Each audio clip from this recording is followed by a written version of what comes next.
Mbak, silakan. Iya Bu. Mau duduk di mana? Di sini apa di sini? Di sini? Baik, silakan Mbak, kalian duduk. Gimana duduknya? Sudah nyaman Mbak? Sudah Bu, sudah nyaman. Ruangannya juga sejuk, kursinya empuk juga. Alhamdulillah kalau gitu. Gimana kabarnya Mbak Karin? Alhamdulillah baik sih Bu untuk hari ini. Tapi ya sedikit melelahkan sih. Kenapa Mbak kok lelah? Iya ini Bu, kan saya rumahnya jauh ya kebetulan dari sini. Jadi kan ya perlu waktu lebih juga buat siap-siap. Terus macet juga, kan ada pembetulan jembatan di mana nih, ini di sepanjang itu loh Bu. Oh gitu. Mbak Karin rumahnya mana? Rumah saya itu ditarik Bu, yang di pojok, yang deketnya sama Mojokerto di situ Bu. Jadi kan agak lumayan ya kalau ke Surabaya. Oh gitu. Di daerah Mojokerto saya juga kurang begitu hafal ya Mbak ya. Iya. Kebetulan saya juga asli Surabaya. Berarti Mbak Karin ini PP kita di kampus. Iya Bu, saya PP ini dari rumah ke kampus tadi kan ya ada jadwal kita ya, jadi saya habis ke kampus ke sini gitu. Oh gitu. Setiap hari berarti ini Mbak Karin atau Mbak Karin PP-nya itu dari semester 1 apa gimana? Sebelumnya Mbak Karin atau pernah ngekos gitu? Iya sih Bu, sebelumnya itu saya pernah ngekos, tapi ya di kos itu ini sih Bu nggak ada temennya, soalnya kan kebanyakan di kos saya itu anak kerja, yang dimana kerja itu kan kayak dikontrak gitu loh Bu, kayak hanya 6 bulan, 1 tahun kayak gitu aja. Nih, kalau udah nanti dia dipindah atau enggak kontraknya nanti udah selesai, jadi kan dia udah nggak kos lagi. Jadi ya gimana nggak ada temennya, dan juga ya sedikit takut ya Bu, apalagi saya kan di atas sendiri gitu. Oh berarti Mbak Karin ini gak ada temennya gitu tadi kos? Iya betul sih Bu, jadi ya memutuskan akhir-akhir ini, baru semester kemarin itu saya mulai PP gitu. Gitu. Apa Mbak Karin nggak mau cari kos yang lagi gitu daerah sini gitu? Iya sih Bu, niatnya itu mau cari kos di daerah sini juga, tapi ya namanya kita buat tempat tinggal pasti kan ya membanding-bandingkan, apalagi susah sih Bu cari kos di tengah kota gini, pasti kan ya harganya lumayan, terus kadang itu tempatnya itu kayak kotor gitu loh, Iya jadi kan sih. kurang nyaman. Iya gitu. Berarti ini apa ya? Emang dekat sini tuh banyak sih Mbak sebenarnya, tapi ya itu juga kan ya kotor itu biasanya kan kita pilih tempat yang nyaman pastinya ya Iya, kan nomor betul. satunya ya kan. Kalau kita kotor kan agak risih sedikit mungkin ya. Tapi ya Mbak Karin semangat ya, apalagi Mbak Karin semester tua kan ya, ini semester 5 Iya kan. Bu, betul. Gimana perasaan Mbak Karin semester 5 ini? Sedikit ya perlu Bu ya, perlu lebih effort lagi sih Bu, perlu tanggung jawab yang lebih juga di semester ini, tapi ya kita lewatin aja sih, pasti nanti di semester berikutnya akan lebih dari semester ini sih Bu. Iya sih pasti ya, semuanya itu udah ada prosesnya masing-masing Mbak. Apalagi mungkin ini kayaknya Mbak Karin kurang sampai 2 tahun kemungkinan atau enggak ya? Sampai ya? Enggak sampai Bu. Nah ya udah tinggal dikit lagi Mbak Karin, jadi Mbak Karin lebih semangat lagi. Butuh memang lah semester 5 itu butuh effort yang benar-benar ya seperti itu. Tapi Mbak Karin kan nggak ikut organisasi atau gimana enggak kan? Enggak Bu, soalnya kan ya PP tadi gitu, apalagi kan saya di rumah itu kebetulan ada kayak les gitu loh Bu, kan kita tinggalnya di desa gitu, jadi kayak anak-anak tetangga itu les, dan kebetulan itu yang ngediri ini tuh tante saya, jadi ada kakak, tante sama saya yang ngajar tadi. Oh jadi ada aktivitas lain juga yang Mbak Iya Karin betul Bu. Jadi Mbak Karin ya juga harus semangat jaga kesehatan juga, apalagi kan saya lihat-lihat juga terakhir ini agak cuacanya nggak baik. Iya Bu, hujan terus, tiap pulang itu selalu kehujanan di tengah jalan gitu. Ya soalnya kan kalau deras juga kan banjir. Apa di rumahnya Mbak Karin enggak itu banjir atau Kebetulan kalau di kampung saya enggak, di kampung sebelah iya. Oh, gitu. alhamdulillah ya Mbak Karin ya. Soalnya Surabaya juga daerahnya gampang rawan banjir kalau di Surabaya itu. Tapi tapi kan saya juga nggak tahu ya di desa itu gimana lebih tepatnya ya, makanya alhamdulillah kalau misalnya nggak banjir, apalagi kan Mbak Karin PP kan agak susah kalau cewek banjir itu, kalau mogok itu loh yang susah gitu kan. Iya pastinya. Bu, bener, apalagi nggak mau kok, nggak kenal siapa-siapa, Nah, iya udah di tuh. jalan kayak ya Allah gitu. Tapi ya Mbak Karin hebat sih. Terakhir ini PP gitu kan ya, saya cukup apresiasi gitu kan. Ya terkait kedatangannya Mbak Karin kan nggak hanya mungkin cerita tentang perkuliahan Mbak Karin atau aktivitasnya Mbak Karin, apa yang mau diceritakan pada saya? Iya Bu, ada yang ingin saya ceritakan lebih sih ke Ibu. Baik, saya di sini hanya punya waktu sekitar 30 menitan Mbak, karena memang ada agenda lain nanti. Bagaimana Mbak Karin, setuju? Iya Bu, setuju. Oh baik. Cukup. Untuk waktunya kan cukup ya, gunakan waktu ini sebaik-baiknya. Saya di sini hanya sebagai fasilitator saja. Untuk keputusan yang semuanya Mbak Karin ambil itu ada di tangan Mbak Karin, seperti itu ya Mbak. Iya Bu, baik dimengerti. Baik. Yang tadi kan Mbak Karin cerita kalau ada yang mau diceritakan, boleh Mbak Karin ceritakan? Iya Bu, jadi gini sih Bu, di liburan semester kemarin itu, nah saya kan kebetulan ikut magang. Nah magangnya juga di Surabaya sini Bu. Nah saya itu tipe orang yang nggak enakan sih Bu, soalnya saya dibantu nih sama satu orang guru di situ waktu selama magang itu. Nah di hari keberapa ya Bu? Kayaknya di hari ke-15an magang itu beliau itu mau ngajak saya buat berangkat bareng. Nah kebetulan rumahnya beliau ini ada di Surabaya, sebut aja ini Pak D ya, gitu Bu. Nah si dia itu ngajak saya itu udah bilang kalau ya Pak, kan rumah kita beda jauh gitu, saya bisa lewat barat, nggak harus muter dulu buat nyebut jenengan. Terus beliau itu kayak bilang kayak ya nggak apa-apa Mbak, kan sekali gitu kak. Jadi kayaknya ya saya memaklumi sih Bu, hanya sekali. Saya yaudah di situ saya nyebut dia, terus habis itu berangkat bareng. Udah ya saya pulangnya nganter dia, jadi saya ya agak lumayan jauh gitu muter baliknya.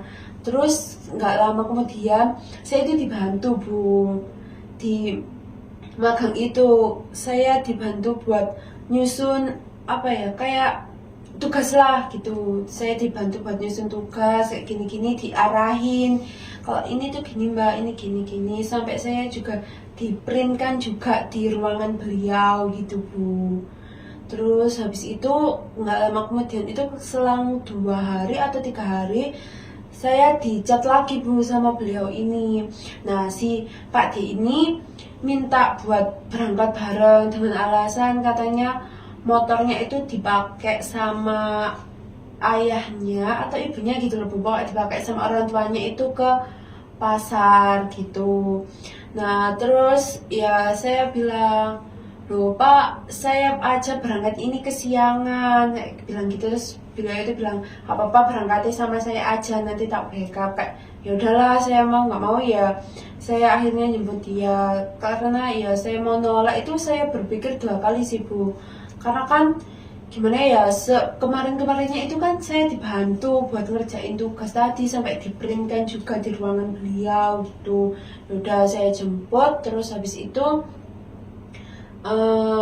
berangkat bareng, terus ya saya nganter, terus ya udah selesai. Terus nggak selang lama lagi saya diminta jemput lagi sih Bu. Berarti lebih keseringan ya Mbak ini minta tolong jemputnya itu gitu. Iya Bu, lebih kayak ya saya ngerasa loh kok malah sering ya, akhirnya ya saya marah lah Bu. Tapi di sisi lain juga ya saya nggak enak nolak beliau, karena kan beliau ini sudah sedikit membantu lah di magang saya tadi gitu sih Bu. Terkait perasaannya Mbak, sampai marah itu, adakah perasaan lain selain marah aja ke beliau? Marah, terus ya saya jengkel sih Bu, kan saya itu udah bilang kalau rumah saya itu jauh, kalau harus jemput beliau dulu kan saya bisa kalau lewat jalan B, nggak harus ke jalan A. Kalau jemput dia kan saya harus lewat jalan A dulu, harus muter dulu, prepare waktunya juga harus lebih pagi gitu Bu, dibandingkan kan saya lewat jalan B tadi. Kayak gitu sih Bu. Jadi perasaan Mbak ini juga jengkel terus marah ya dalam kondisi juga rumahnya Mbak kan juga jauh dari beliau, tapi Mbak juga kan tidak enak juga sama beliau, kan beliau juga sering membantu kan kepada Mbak. Jadi Mbak ini melakukannya tuh kayak ya udah terpaksa lah, anggapannya seperti itu. Apakah benar Mbak?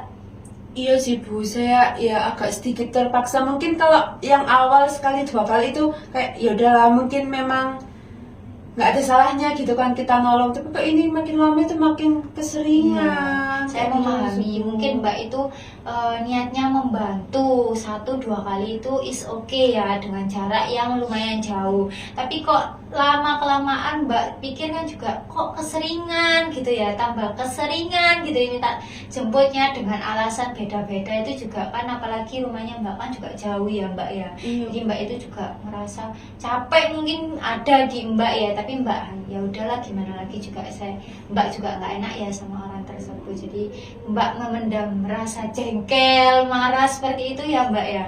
Iya sih Bu, benar Kak. Setiap ya awal itu kan saya udah coba bilang kalau ya rumah saya jauh loh Pak, kalau saya harus nyebut jenengan saya harus muter dulu, terus mereka ya udah beliau bilang gitu, terus akhirnya kayak oh, ya udah, terus merengut di akhir-akhir itu kayak ya bilang kayak nggak bisa deh Pak. Tapi di sisi lain tuh saya tuh nggak enak Bu kalau mau ngirim chatnya kayak Pak mohon maaf ya nggak bisa, tapi itu kayak aduh nggak enak. Jadi kayak ya udah Pak, besok jam sekian ya Pak gitu.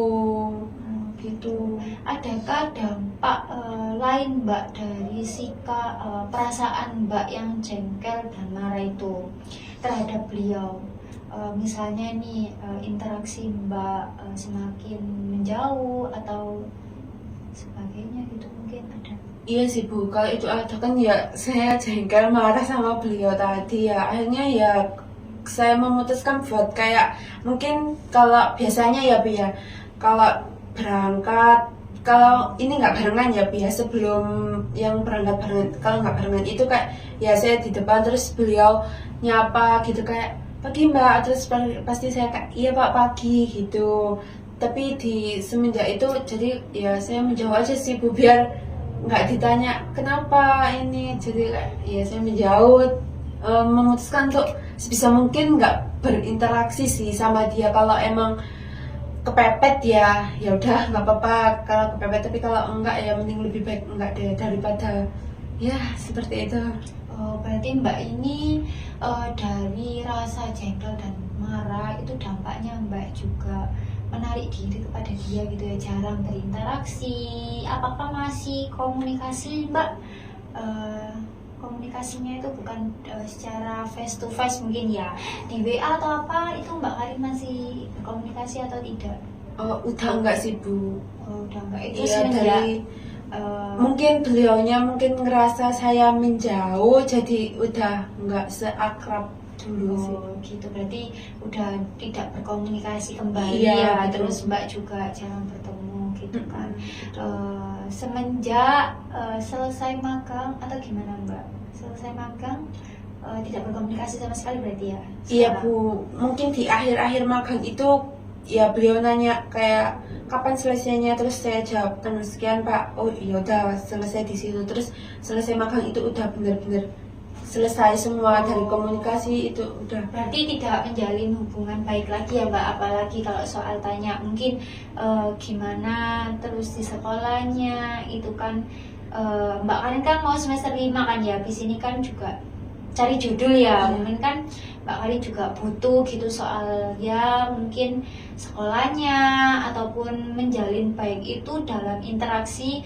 Mbak Karin ingin apa ya, ke sekolahnya observasi kayak gitu-gitu kan udah enggak ya berarti ya Mbak? Udah Enggak Bu, saya memutuskan buat enggak deh, daripada nanti ya gimana ya Bu ya, kalau saya menolak itu enggak enak. Makanya jadi saya memutuskan oh ya udah berhenti, makanya ya udah selesai aja udah gitu. baik, saya mengerti ya untuk kondisinya Mbak Karin. Oh ya, saya mau tanya, apakah semuanya itu ajakan orang lain selalu Mbak Karin iyakan? Iya, bukan kan apalagi saya ditolong tadi, jadi ya kayak apa ya namanya itu timbal balik gitulah Bu, gitu sih. Oh, berarti Mbak Karin ini menurut Mbak Karin kalau menolong orang itu harus ada timbal baliknya. Eh, enggak juga sih Bu, selagi saya bisa menolong ya pasti saya tolong. Gitu. Berarti Iya. Mbak Karin juga tidak menuntut untuk timbal balik untuk kebaikan itu kan? Enggak sih Bu, kalau untuk menuntut enggak, tapi ya beliau ini harus sadar gitu loh, kayak saya kan udah ngulang beberapa kali bilang kalau ya rumah saya jauh loh Pak, saya harus muter dulu kalau nyebut jenengan kayak gitu. Apakah Mbak Karin, menurut Mbak Karin semuanya harus tahu kondisi Mbak Karin? Enggak juga sih Bu. Apakah Mbak Karin harus menuntut orang itu selalu memahami keadaan Mbak Karin? Enggak Bu. Berarti emangnya Mbak Karin ini juga siapa harus menuntut beliau untuk memahami Mbak Karin? Mbak Karin juga bukan pacarnya kan ya? Mbak Karin juga bukan teman dekatnya, Mbak Karin juga bukan sepupunya, ataupun ya bisa dibilang ya sekarang zamannya anak Gen Z ya kan, temen level ya itu Mbak Karin kan bukan itu. Mbak Karin cuman hanya sebatas anak magang sama guru lah ibaratnya ya. Dari sini emang Mbak Karin siapa harus menuntut beliau untuk memahami kondisinya Mbak Karin, keadaannya Mbak Karin? Iya, bukan siapa-siapanya sih Bu, tapi kan kalau keseringan ya gimana ya Bu, rumah saya kan jauh gitu, padahal kan saya juga udah ngomong ke beliau berkali-kali gitu. Apakah ada kewajiban Mbak Karin harus mengiyakan untuk menjemput beliau? Enggak ada sih Bu, buat Nggak ada. mengiyakan. Ya, terus kenapa harus Mbak Karin selalu mengiyakan iya? Maksudnya tidak bisa menolak gitu. Kenapa harus mengiyakan? Ya udahlah jemput, meskipun Mbak Karin juga tahu kan posisinya rumahnya Mbak Karin juga jauh dari beliau. Kenapa Mbak Karin harus mengiyakan? Selalu ya udah tak jemput, ya udah tak jemput. Kenapa? Enggak enak aja sih Bu, mau nolak sungkan nanti takutnya dikira halah kamu lah si anak magang iso kayak gitu. Berarti Mbak Karin ini takut beliau kecewa gitu lah. Eh, mungkin sih Bu, takut kecewa soalnya kan ya saya pernah dibantu tadi. Apakah Mbak Karin itu ada hak untuk untuk rasa kecewa beliau? Enggak ada sih Bu. Nggak ada kan? Iya. Terus kenapa di sini Mbak Karin itu sampai marah gitu ke beliau?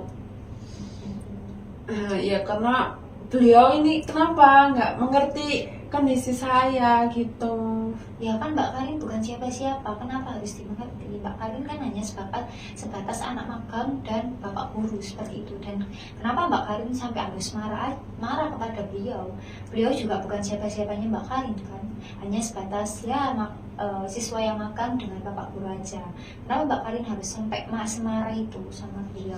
Saya Mbak Karin juga tidak berkomunikasi, terus beliau juga tegur sapa dengan ya sikapnya Mbak Karin seperti itu. Kenapa sampai seperti itu?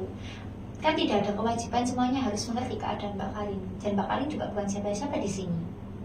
Iya sih Bu, benar, saya bukan siapa-siapa, beliau juga bukan tanggung jawab saya sama perasaan kecewa beliau sih Bu. Iya, semuanya itu kan namanya manusia kan pasti ada ya kita kan tidak bisa memikir salah satu ya Mbak. Satu, kita juga tidak bisa menuntut timbal balik. Terus kita juga tidak bisa menuntut orang untuk keadaan kita seperti ini, memposisikan kita seperti ini. Mbak Karin tidak bisa menuntut orang seperti itu. Apalagi Mbak Karin bukan siapa-siapa beliau kan ya.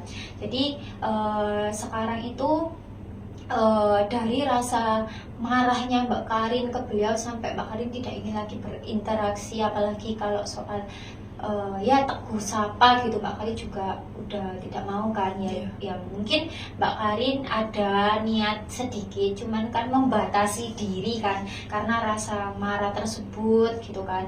Terus apa yang Mbak Karin rasakan setelah ini?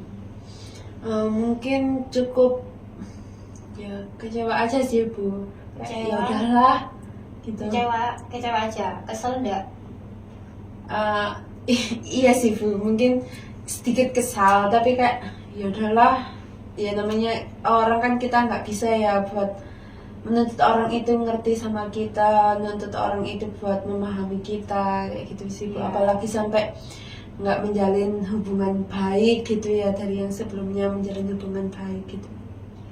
Dari Mbak Karin kan, Mbak Karin juga untuk perilakunya kan tidak mau berkomunikasi, terus lebih jaga jarak kepada beliau. Tapi untuk saat ini kan Mbak Karin juga tidak magang lagi ya ke sekolah, jadi kan mungkin tidak bertemu gitu kan secara intens seperti waktu magang. Semisal nih saya mau tanya, Mbak Karin itu di chat sama beliau gitu kan, ada mungkin kayak reuni kayak gitu-gitu, apa yang Mbak Karin bakal lakukan? Misalnya nih para guru, terus para guru itu bilang ke salah satunya, ajak juga anak magang, tapi tidak hanya dengan Mbak Karin saja, dengan teman-temannya Mbak Karin, tapi lewatnya itu ngobrolnya di Mbak Karin, ngechatnya apa yang Mbak Karin akan lakukan? Mungkin kayak yaudah nggak apa-apa, tetap datang kan, nggak hanya saya, ada teman-teman juga gitu sih Bu. Berarti Mbak Karin mengiyakan ajakan tersebut. Setelah Iya. misal ketemu dengan beliau, Mbak Karin diajak ngobrol lebih banyak, apakah Mbak Karin tetap bakalan menjauh atau enggak? Mungkin kalau diajak ngobrol ya mungkin ya ngobrol seperlunya aja sih Bu. Kalau sampai menjauh kayaknya nggak perlu ya Bu ya. Karena kan juga itu masalahnya juga tidak terlalu besar ya Mbak, hanya perkara apa ya, Mbak Karin ini marah karena beliau itu tidak mengerti kondisinya Mbak Karin juga, dan Mbak Karin juga tidak bisa menuntut beliau untuk mengerti kondisinya Mbak Karin juga. Baik, berarti Mbak Karin di sini mencoba untuk berkomunikasi lagi, meskipun ya sekarang kan ya mungkin tidak bakal komunikasi kan kalau tidak penting ya. Terus Mbak Karin juga mencoba untuk berbicara tapi secukupnya aja. Itu cukup bagus, cukup saya apresiasi untuk apa ya, Mbak Karin udah mau melakukannya ya. Sebelumnya kan Mbak Karin juga marah, terus apalagi tidak mau berkomunikasi ya. Saya cukup apresiasi untuk apa yang dilakukan Mbak Karin. Oh ya, gimana perasaannya Mbak Karin setelah ini cerita kepada saya? Alhamdulillah sedikit kayak lega, terus habis itu kayak ya saya mulai berpikir sih Bu, kayak ya kan nggak semua orang itu harus ngerti saya, nggak semua orang bisa mengerti kondisi saya, kan saya juga nggak bisa menuntut beliau buat ngerti saya sih Bu, apalagi ya saya bukan siapa-siapa sih Bu. Kayak ya lega aja sih Bu, lebih ke tenang gitu. Baik, berarti kan Mbak Karin ya sudah menyadari kan ya, tidak semua orang bisa mengerti kondisinya Mbak Karin. Tidak hanya beliau, tapi orang lain pun tidak bakal mengerti kondisinya Mbak Karin. Apalagi Mbak Karin ini tipe orang yang tidak enakan gitu ya. Iya betul. Sekarang perasaannya cukup lega sedikit ya bercerita kepada saya. Untuk pertemuan selanjutnya saya mungkin bakal sekarang saya bakal kasih tugas ke Mbak Karin. Saya ada teknik itu asertif Mbak. Dia itu teknik menolak ajakan seseorang tapi dengan cara yang baik tanpa harus menyakiti perasaan orang tersebut. Apakah Mbak Karin pernah mendengar teknik itu atau belum sama sekali? Belum pernah Bu, ini gimana? Jadi teknik ini itu bakal dilakukan sama Mbak Karin ketika Mbak Karin itu diajak seseorang, bukan beliau saja, mungkin orang lain. Kan Mbak Karin juga tipe orang yang tidak enakan ya. Jadi Mbak Karin bisa menolaknya secara halus tanpa harus menyakiti perasaannya seperti itu. Apakah Mbak Karin dari sini paham? Iya Bu, paham. Baik, tugasnya itu seperti ini ya Mbak. Ketika Mbak Karin diajak misalnya sama beliau itu mengajak Mbak Karin tapi untuk bahas tugas ataupun hanya ingin bertemu dengan Mbak Karin, terus Mbak Karin itu memilih untuk tidak bisa menemuinya, tapi Mbak Karin mengatakan kata-kata yang tidak menyakiti hatinya, seperti terima kasih ya Pak, tanpa harus Mbak Karin maaf ya Pak saya nggak bisa. Tidak usah seperti itu. Mbak Karin cukup bilang terima kasih Pak sudah mengajak saya hari ini, tapi mungkin di next waktu karena saya juga jadwalnya padat di kuliah seperti itu. Jadi mungkin kata-katanya itu tidak menyakiti beliau. Apakah Mbak Karin bisa dipahami dari sini? Iya Bu, berarti ini saya nolaknya itu dari kata-kata yang halus gitu ya Bu? Ya, yang tanpa harus menyakiti atau menyinggung hatinya. Kan kita tidak tahu semuanya perasaan orang kan Mbak ya. Mbak Karin juga tidak bisa memahami perasaan tersebut ya. Ya cukup tidak usah katakan maaf gitu, tidak usah. Cukup mungkin dengan kata-kata yang lain. Terima kasih sudah mengajak seperti itu. Apakah paham Mbak Karin dari sini? Iya Bu, paham Nah, saya. itu kan di Mbak Karin bisa catat seminggu ke depan untuk kita evaluasi lagi. Mungkin bukan dari hanya beliau, mungkin dari orang lain saja, tidak hanya dari beliau. Mungkin kan sekarang Mbak Karin juga ini apa namanya sudah jarang interaksi kan, mungkin ya sudah tidak makan ya. Mungkin di temannya Mbak Karin, terus Mbak Karin juga kan apalagi PP sekarang ya kan, ya mungkin Mbak Karin bisa coba ya coba itu. Ya, mungkin ada selama seminggu Mbak Karin mau diajak di Surabaya main, ketika Mbak Karin juga tidak ada mata kuliah, itu Mbak Karin juga ngerasa juga gak enak, tapi Mbak Karin juga mau menolak juga sungkan kan ya. Itu tadi Mbak Karin catat sebisa mungkin dengan kata-kata yang baik tanpa harus menyakiti orang tersebut. Apa dipahami Mbak? Iya Bu, dipahami. Nah itu bakal kita evaluasi di minggu selanjutnya gitu ya. Apakah Mbak Karin ada waktu di hari apa? Mungkin di hari yang sama aja Bu, seperti ini, dan jamnya mungkin lebih dimajukan Bu, jam 8 jenengan bisa. Saya bisa, cukup bisa sih Mbak. Cuman kalau hari Jumat kan waktunya memang mepet ya, karena saya juga ada agenda lain. Baik, nanti saya usahakan lebih lanjutnya nanti Mbak Karin bisa pribadi chat kepada saya gitu ya, lebih tepatnya hari ini bisa atau enggak. Aku takutnya nanti bertabrakan sama agendanya itu seperti itu ya Mbak Karin. Nanti saya konfirmasi ke jenengan di WA aja. Baik Mbak Karin, seperti itu ya. Saya juga terima kasih ya Mbak sudah mau bercerita dengan saya hari ini. Apalagi Mbak Karin ini juga PP habis ini kan masih balik ya di Tari ya. Jadi saya cukup terima kasih banyak untuk waktunya Mbak Karin sudah menemui saya. Saya cukup senang bisa bertemu dengan Mbak Karin hari ini. Ya Bu, terima kasih juga Bu sudah menyempatkan waktu untuk mendengarkan cerita saya sampai ngasih solusi ke saya Bu. Oke baik, terima kasih ya Mbak Karin juga ya untuk waktunya. Saya juga habis ini ada kaitan lain Mbak Karin seperti itu. Nanti kita bakal ketemu di minggu depan untuk cerita yang selanjutnya bagaimana. Iya Bu, baik, ini saya mau balik Bu, biar nanti nggak kena macet. Iya, hati-hati Mbak Karin, apalagi jalannya juga sekarang hujan gitu ya. Jangan Terima kasih.